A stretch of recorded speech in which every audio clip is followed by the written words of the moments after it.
Benjamin, thank you. Well, it's a pleasure to be here this afternoon as Wellbeing Partner for LREF and to be able to share the platform with such a fabulous group of speakers today to talk to you about art and culture reshaping the public realm for well-being. I wanted to take the opportunity maybe to do a bit of framing, a bit of scene setting before we then get into some of the specific points of the discussion. And so firstly, I wanted to start maybe on three areas to look at the importance of public realm for well-being and why that's a question. Secondly, the relationship between art and culture and well-being. And then thirdly, how this ties back to the overall conference theme of value and, as Benjamin said, the well-being economy. So as humans, we are social creatures. We've created cities to be close together for protection, for industry and prosperity, and of course for community and shared experiences. But as we know, there is a flip side to that, in that cities can also be pretty harsh environments and unhealthy places. Loneliness, pollution, social and health inequities are all features, unfortunately. And cities have grown up so fast, driven largely by our desire for economic prosperity, that often we've lost sight of some of those core principles of well-being, the things that really make us human. We all know the UN stats on city growth, 70% of the world's population in cities by 2050, and so this question of well-being in the cities has never been more important. But defining well-being can be tricky because it is very subjective.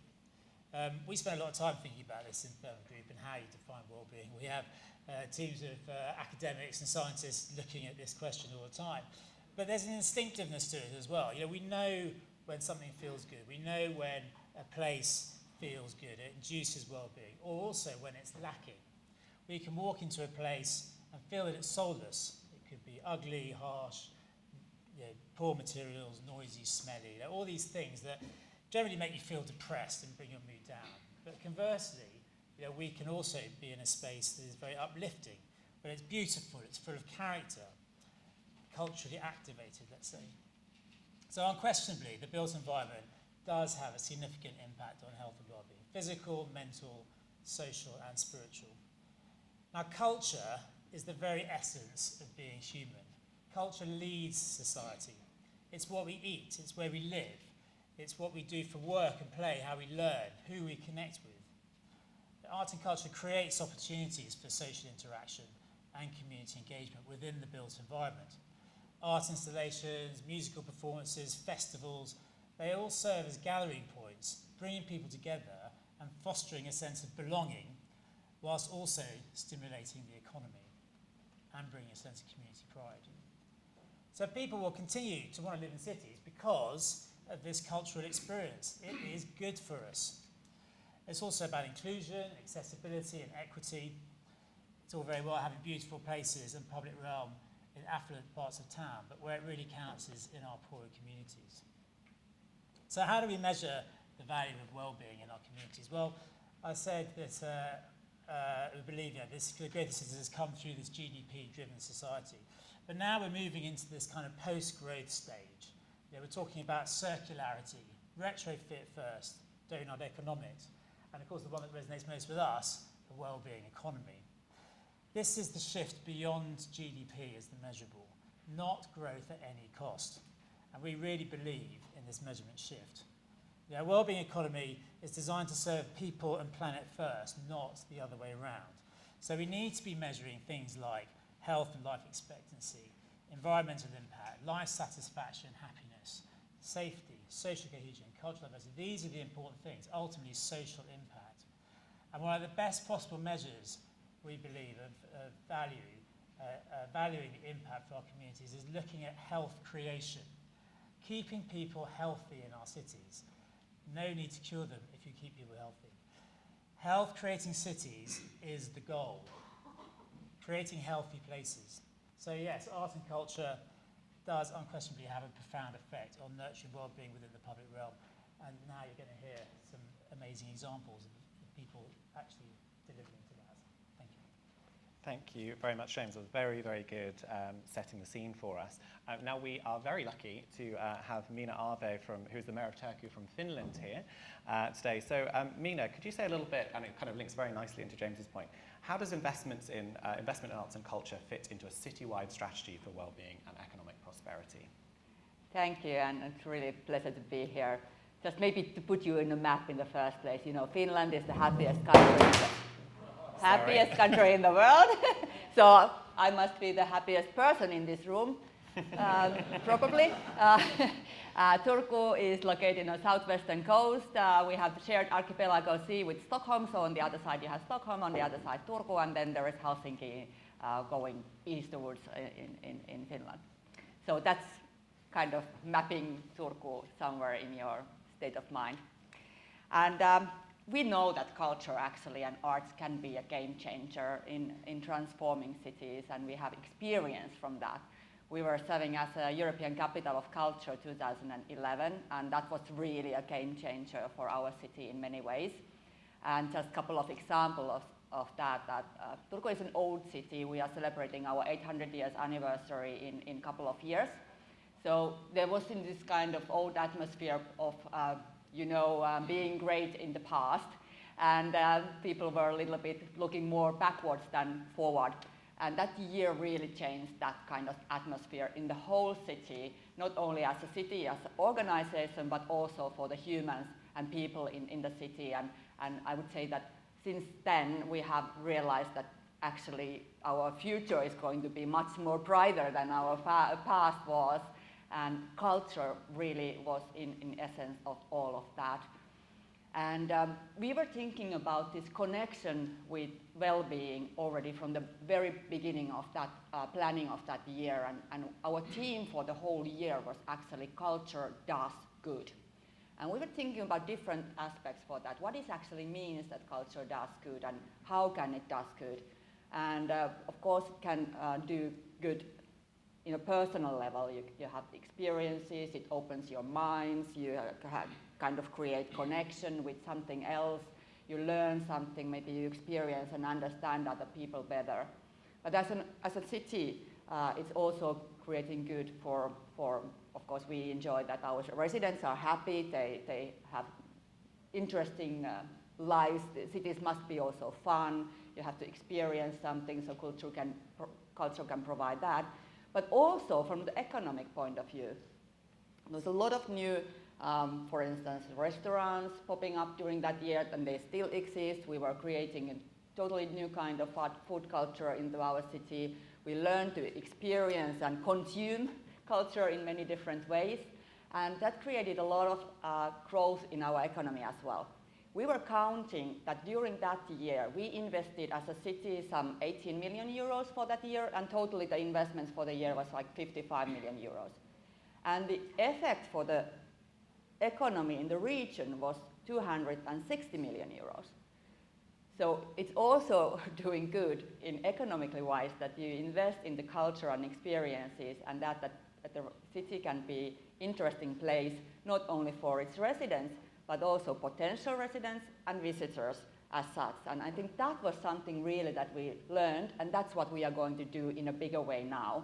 We are aiming to our celebrations in 2029 when we are having these 800-year celebrations, so we are investing to the culture a lot. We are investing nearly like 200 million euros during this decade, new music hall, Museum of History and Future, which will be quite interesting. The architectural competition is starting tomorrow. We have an opening seminar tomorrow, and not only for the walls, but also for the contents. That how you create different kind of contents for different kind of audiences, and at the same time, audience walls, and of course the artists.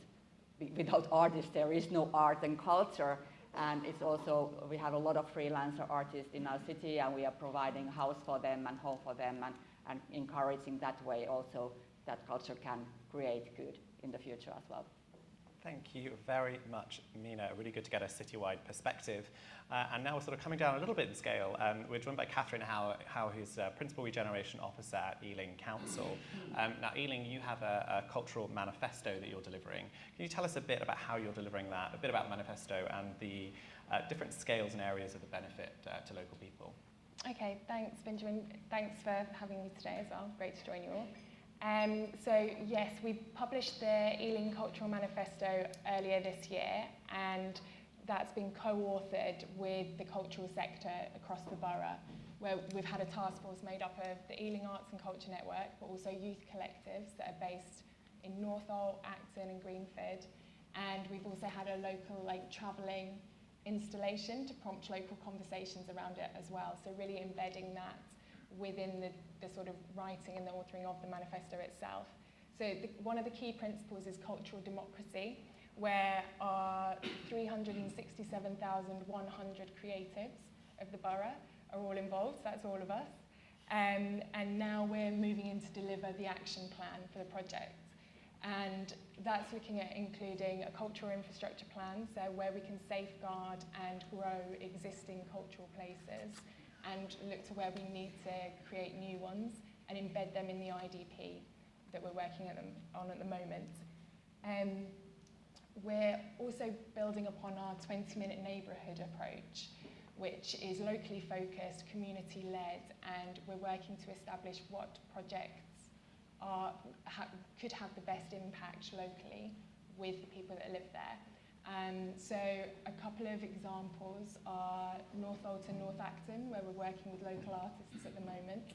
So some of our Northolt team in the audience here today. But so we've delivered 5 art stops this weekend. They've just been installed, and that's been working with local artists and Northolt High School.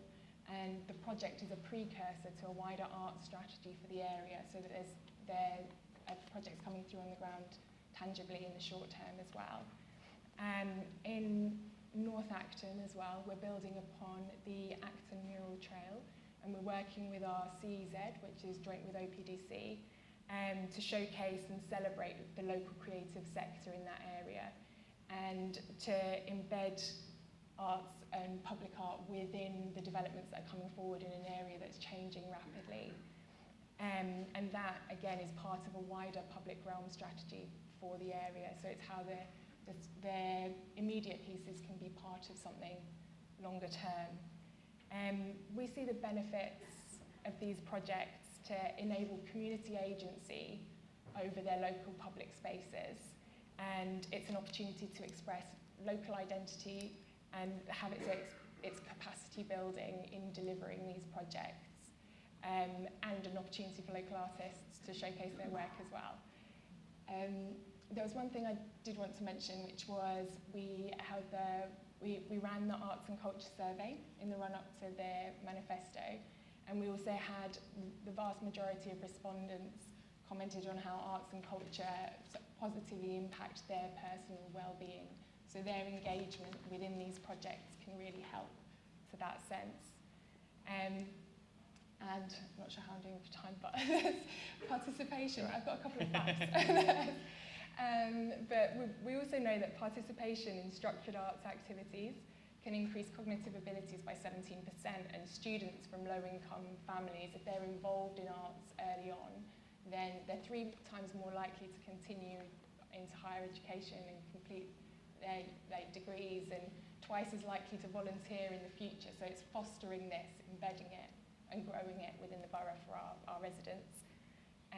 So at the moment we're continuing to implement these projects from the manifesto, and we're going to review it each year and incorporate lessons and learning from it. We've set the date at 2027 to sort of incorporate any learnings that we have from it as well. But yeah, thanks. Great. Thank you very much, Catherine. So we've now got Lady Lucy French, who's CEO of Fleet Street Quarter. Unless you've been asleep for the last few years, you will have noticed that bids are kind of popping up all over London, and particularly working very closely with local authorities on the issue of art and culture. So how are bids collaborating with local authorities to deliver arts and culture for the benefit of local communities? Benjamin, thank you so much. It's really fantastic to be here today. I've much enjoyed the conversation, the talk so far. I mean, I think bids and local authorities, you've talked about the rise of bids across the capital, across the UK. The square mile now is pretty much covered in bids. There are 5 across the square mile, 70 in the capital. And I think that's presented a real opportunity for local authorities and business improvement districts to develop, bids can really develop the additionality that perhaps local authorities can't. They're hyper-local, they understand the needs of the business community, which I think is so pivotal in the way in which we design the urban fabric of our sort of urban centres. The pandemic, I think, presented a lot of challenges, but also, equally, it gave us an opportunity to reset, to rethink how we look at culture and art within, commercial centres, for example. I represent 43 hectares of the western side of the City of London for the Fleet Street Quarter. It's a historic part of London, but equally, we have an extraordinary development pipeline. 3 million square feet in that pipeline at the moment.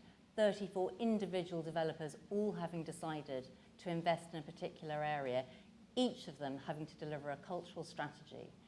They all have to define what they want to see. I think the bid's role, working with the local authority, is to be the glue that joins all that together. The bid are looking at developing a cultural strategy, which I think will really do that. It will achieve that. And I think these ideas are being replicated across bids around the country and indeed, the capital and the country. From the perspective of Fleet Street Quarter, we commissioned Gensler to do a major public realm strategy that is putting culture and arts absolutely at the core. I mean, I think one of the things that we've really learned post-pandemic is that people are key to placemaking. They are absolutely well-being, and the well-being of people is going to be what's bringing people back into the office. From my perspective, I want to see people in the offices, at least 4, if not preferably 5 days a week, to really drive that hyper-local economy. And so culture and arts is absolutely what's going to be at the heart of that. An example outside Fleet Street Quarter, representing another London bid, is North Bank. Strand Aldridge is a fantastic example of how local authorities and bids can really work together to drive through positive change. I don't know if any of you have seen the fantastic new public realm at Strand Aldridge. It's groundbreaking. It was a long time in the making, but it's there and it's achieving fantastic results. Over the last year alone, air pollution has improved by 56%. I think that's staggering. It is absolutely in the heart of central London, and we're seeing that fantastic social impact already.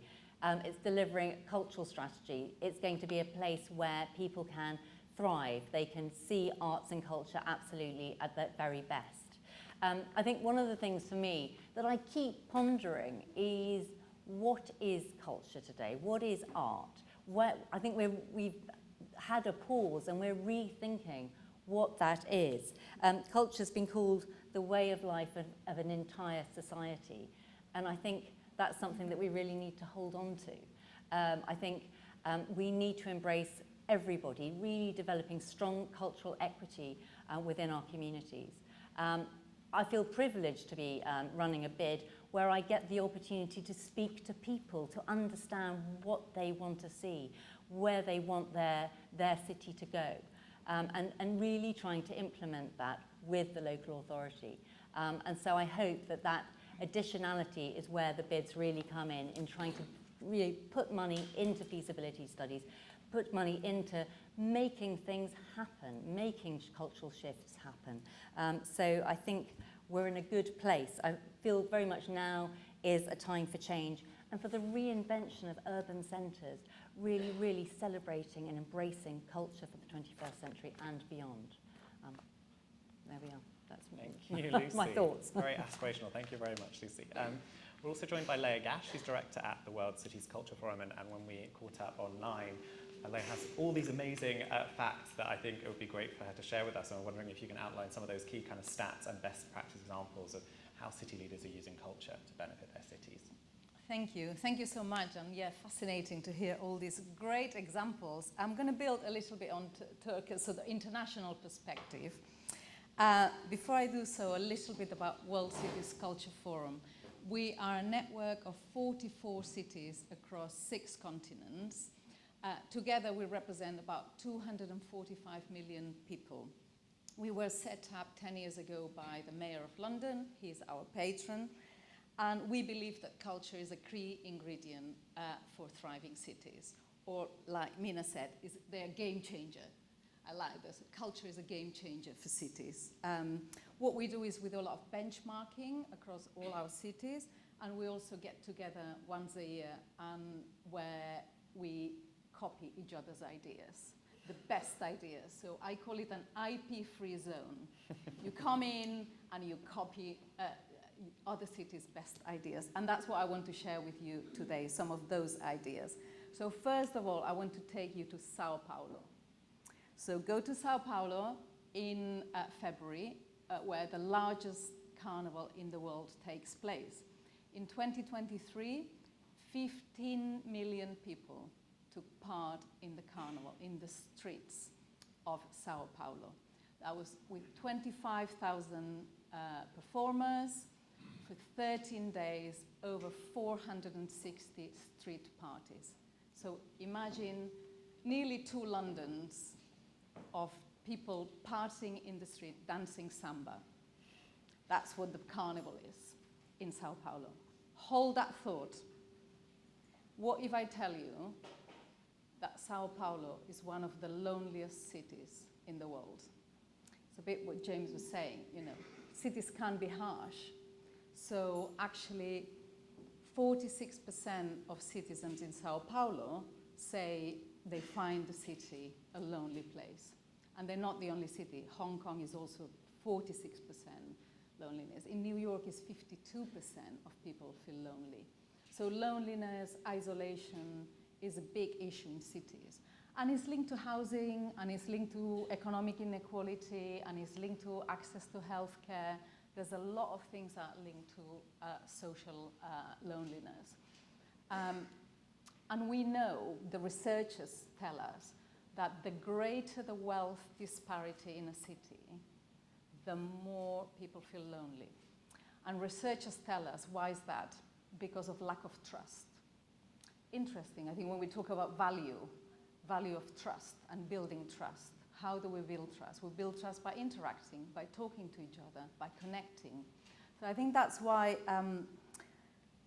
we can start building cities around human connection and building that trust. What if we can build our cities, our public transport, our public realm, our built environment in a way that encourages interaction, that encourages trust, building trust. So that's a bit the challenge. And of course, my answer will be culture. Use culture. Culture is a very powerful civic asset that cities can use. And I'm going to share 3 examples. Example number 1, we're going to Finland, and it's Helsinki. They opened a new library. Yes, next time I'll have an example from Turkey, absolutely. They built a new library called Udi, and people call it the city's living room. It's an extension of people's houses. It's a beautiful building, 7-story, and you can borrow musical instruments, gaming consoles. You can go there and use the sewing machines. They even built kitchens in the library. Why? Because they saw that refugee communities lived in very busy households and didn't have enough access to the kitchen. So they can come to the library, cook their meals, take it in Tupperwares home. So it's an extension of the house. 4,000 people visit the library every day. And of course, it has a halo effect on the neighborhood. Example number 2, I'm taking you to Sydney now. Sydney, and this was a pandemic intervention in order to bring people into the city. What did they do? Simple interventions, you may say. Put more benches on the streets, waive business fees for businesses to put kiosks on the streets, free entertainment.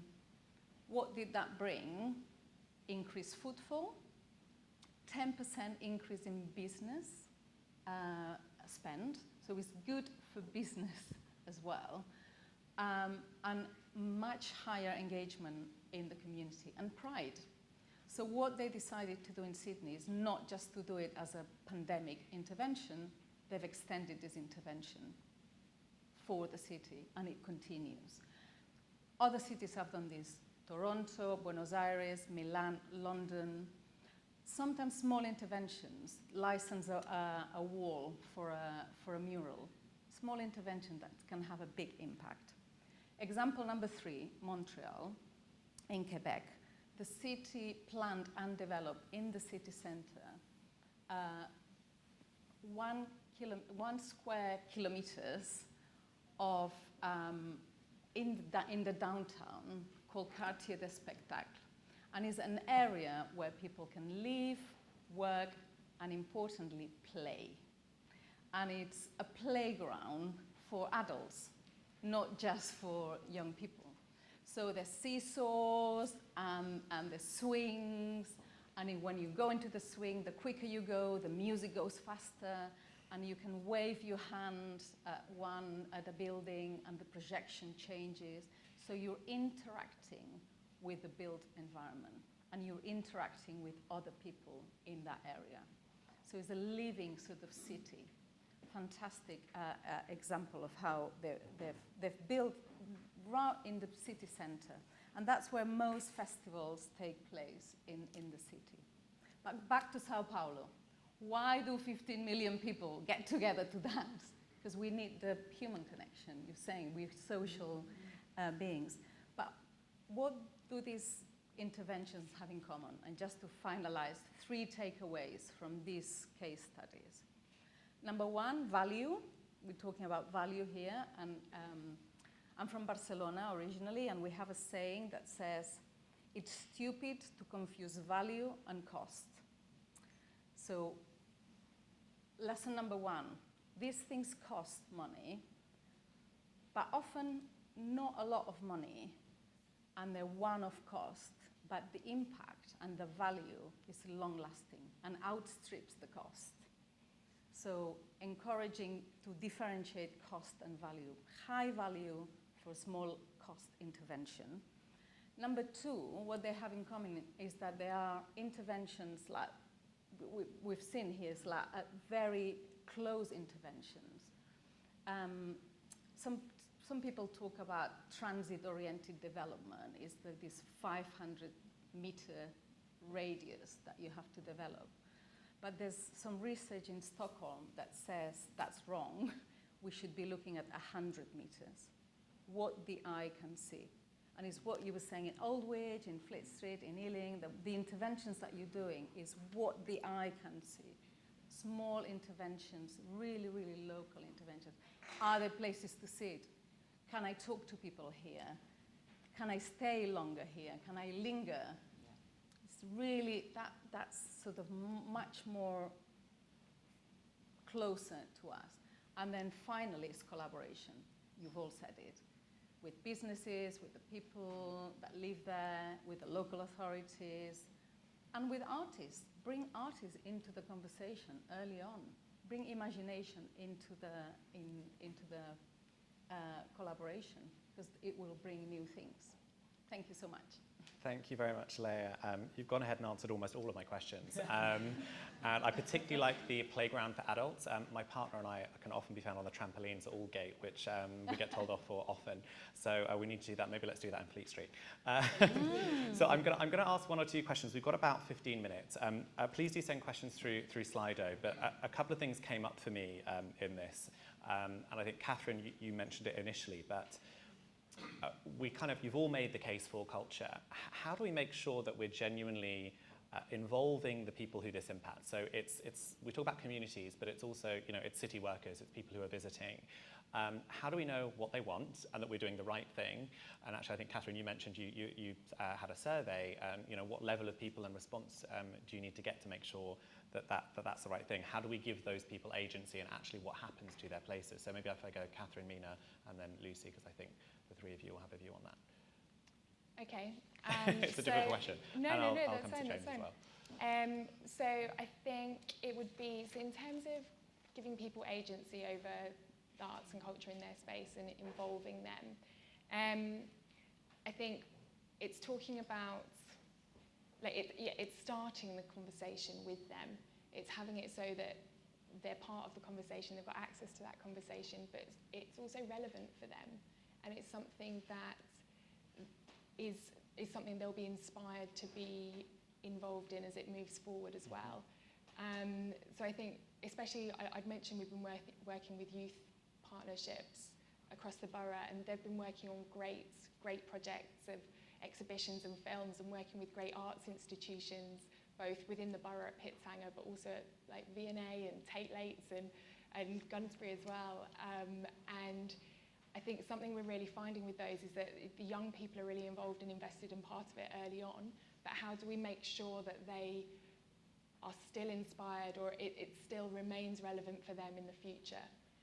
And that's something that we're sort of grappling with, and it's a challenge, but I think that's really important, is asking the question early, but then making sure you continue that conversation right the way through. Thanks, Catherine. Mina. Yeah, thank you. It's a really, really interesting discussion, and I was quite thrilled about Elias pointing of these interactions and so on. And it comes to there, when we are asking and thinking about the residents and people, how they will be involved and how they actually feel ownerships, it's not only for those who have the loudest voice and who are active, because they quite often get their messages through and they have initiatives. They are part of citizen initiatives. They will vote for their own initiatives and all kind of things. But how you will actually get the voice of those who are not using it that loudly, and there we are really much taking time how involved with different neighborhoods, go there, ask what actually they want, because you really need to go through and have those interactions in real life to get that kind of voices through. And it's most often it's older people who are not maybe that active, or people who are not having the best best assets in the life. There are different kind of neighborhoods, so the silent voices are there, and you can then see it, that if you really face people, you meet with them, you discuss with them, you create workshops and you create platforms where they can be heard, citizen panels and these kind of discussions, then you create the trust. And I think that's one of the strengths in Finnish society, and behind that happiness within our country is that we have this great trust towards each other, but also towards our institutions and decision making. And that's why it's so important to also create these interactions. But one more thing I'd like to mention here, it's also to have people to take ownership of those big goals that the city, for instance, have. Is it culture? For us, it's in many ways, it's about creating culture, or creating the city with the culture, but it's also sustainability and climate change work. And we have a very ambitious goal to be climate neutral city by 2029, which is already in a few years' time. And we have done a lot. We have already reduced our emissions by 60%, so we are really well on track. And how to create that kind of ownership into our residents, that they feel that this is also for them, is how we talk about the issues. If we are talking only about the net zero achievement or climate change battle or whatever, it's not very close to people's minds. They have their everyday lives. They are talking about how to get the kids to the school, do the public transport work well enough, do we have parks nearby where we are living, how about archipelago sea in Finland? It's in our area. It's very, very important for us. We are spending a lot of time in around the sea. So these kind of arguments and the discussion, you need to come down with the people and think about what's the concrete issue coming there, and then you get the ownership, and then you create the trust, and then you can transform the city to be the better place for everyone. Thanks, Mina. I'll come to Lucy and then quickly to James. I completely agree, Mina. I think it's kind of like a social contract when we go out. You know, our bid has been mandated by the business community, by those people that voted for us, with 4 key strategic themes. 2 of those, I think the ones that perhaps most relevant today, are putting Fleet Street Corner back on the map and creating connected communities. And so there was an absolute desire from the community for greater integration, more culture throughout the area. And we have responded to that. So I mean, I don't know necessarily if a few years ago I'd have thought urban farming was a cultural offering. I now absolutely believe it to be a cultural offering. We did a pop-up urban farm on Fleet Street. It was a surprise. We commissioned a fantastic visual artist to animate the space. And once you got in, you had hydroponic walls, hydroponic towers. Within a very short space of time, a matter of a few days, we saw over 600 members of the community harvesting salad. It was fantastic. But the desire is there. We had a pop-up with LFA, the herbalist garden, really focusing on a 16th century local herbalist, John Gerard. We commissioned a fantastic herbalist garden inspired by him and the work that he did, in 1597. Again, we brought artists to the streets, and we had everything from children to city workers to burly construction workers painting flowers. The benefit was tangible. People couldn't believe that this was possible in an urban setting. And so listening, getting that feedback, building on that is how we're really going to drive a successful cultural offering. And I think we just all need to be listening to what people are saying. It's easy in so many ways. We just need to hear. Great, thank you, Lucy. James. So just really quickly, because I bring it, maybe the developer and as an operator as well, we are in for the long term. So we look to really be building what we hope will become pieces of civic infrastructure for the city. So from that perspective, how it embeds, how Therme Group and the facility embed into the city environment is really, really important. And so, yes, we do kind of community engagement part as part of the planning, but then actually getting kind of into the next level. I love all the things you talk about there, Lucy, actually, that there's got a lot of parity with some of the things we do around urban farming and art. For example, partnering with Manchester International Festival, we did a program with a fabulous artist called Yeppe Hein, who did a program called Breathe With Me, and that was going into schools and teaching the kids there about using kind of painting techniques to regulate breathing, and then got them all to draw a little emoji smiley face, which became part of the festival installation, and we collected all those up. They'll be part of, they'll be able to see them printed on the tiles in the Therme Manchester when we come together. So those kind of, looking for those ways to really understand how to get into the community and really position it for long terms. Great. Leo, I think you had something. Yeah, I mean, I wanted to pick up on what you said about the long term, and I think that sort of hits the nail on the head, because in order to build trust, with our politicians, with our developers, is this long-term commitment. I think there's a lot in culture and culture investment. There's a big tradition of project funding. We're going to do a project. It's a culture project. And then it comes and it goes, and then we have to wait for another project. And that doesn't build trust. And actually, that doesn't build a long-term vision for our cities, for our spaces. So it's got to be sustained investment and sustained commitment to this vision. Otherwise, it doesn't work. It's just a project after a project after a project, and we're not building on what we're learning. So I think sustained commitment, sustained involvement, and sustained investment has got to be the way forward. Otherwise, I call it projectitis. It's just one little project intervene. And it's all good to be trying things out. I think we've got to be in the spirit of, we're going to try this out. Is it working? No, let's try something else. but the funding needs to be and the commitment needs to be there. It'd be great to see from the developers community a sustained investment to this approach. That actually links nicely into, I've got a lot of questions coming through, so thank you. I'm going to kind of group a few together, but it kind of links. One is kind of on the kind of the economic case. So if I'm a cold-faced developer, I don't care about communities, which is, you know, this public impression from maybe 20 years ago. Why would I do this just to be, you know, a nice person and add art and culture to the public realm? So one is the economic case.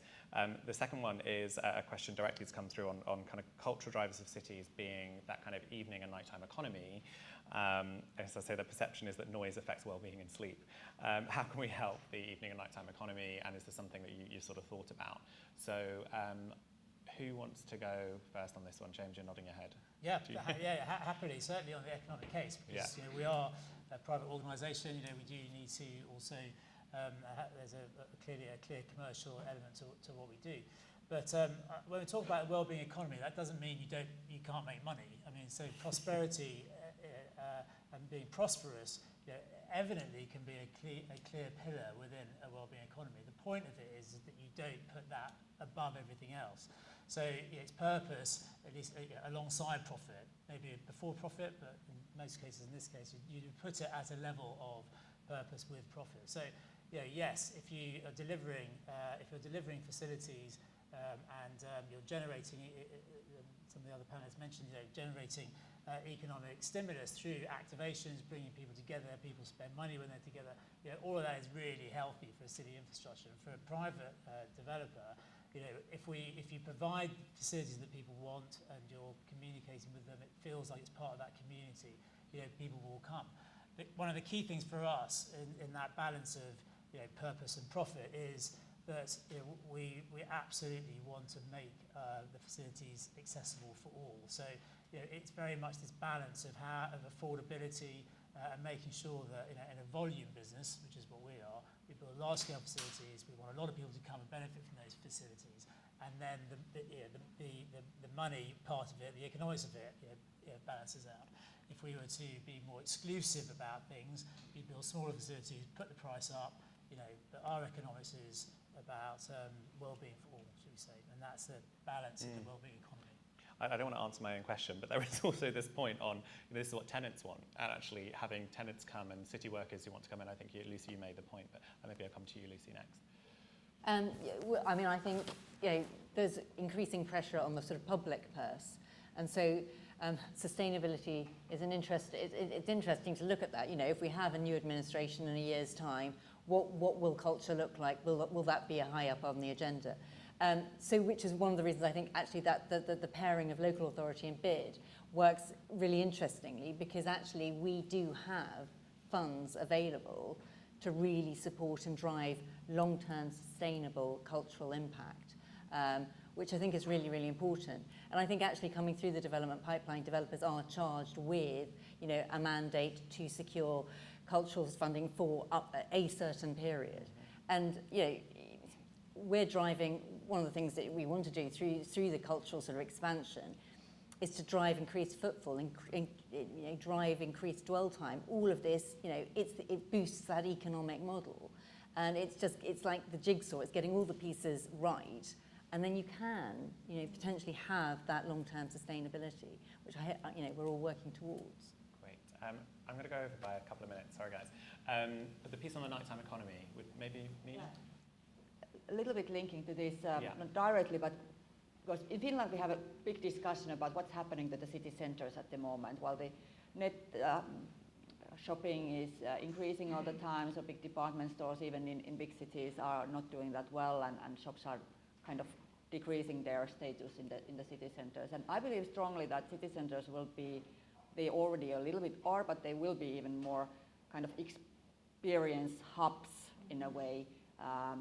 For the people, and that's the reason why to come to the cities and city centres, that you have fun, you have interesting places, you have all the time something is happening, and then that's what you combine with the cultural events, a different kind of other experiences. There might be clubs, music, whatever it is within that scheme, and that's what brings people into the cities, and that's where you can actually build new kind of community within the city centres and create kind of renaissance of community. So you haven't mentioned the sauna culture. I wonder whether you might bring up the community of the sauna culture. And that's the sauna evidently culture why is you're the quite happiest private. nation. It's quite private in Finland. It's more like you have everyone is having the sauna in their own home, so it doesn't create that kind of big movement around the Maybe city. an idea for the future. I'm going to probably finish on Catherine if you've got something on there. Yeah. Yeah, sure. So the nighttime economy question is a hot topic for us at the moment, and we're working on a nighttime economy strategy, which is looking at the fun, the cultural, the leisure side of things, but also we know there's lots of people that work at those sorts of hours, and having it so that there are leisure and arts and culture available for them as well. So it's definitely something that's live as a conversation in Ealing at the moment, so this might be a bit of a watch this space as it comes off the back of the manifesto and the work we're doing at the moment. Thank you very much, Catherine. So that's pretty much all we have time for. We could probably carry on for another hour, I imagine. But thank you to all of our panellists. And just before we thank our panellists, James and Therme are very kindly hosting a lunch as Wellbeing partner upstairs, right? Yes, upstairs on the now. terrace, yeah. And you're welcome to join us. And I'm sure a few people are sticking around for lunch. So if you had many questions coming through, I'm sure they'll be happy to answer some of those later. But for now, if we could all just thank our panellists.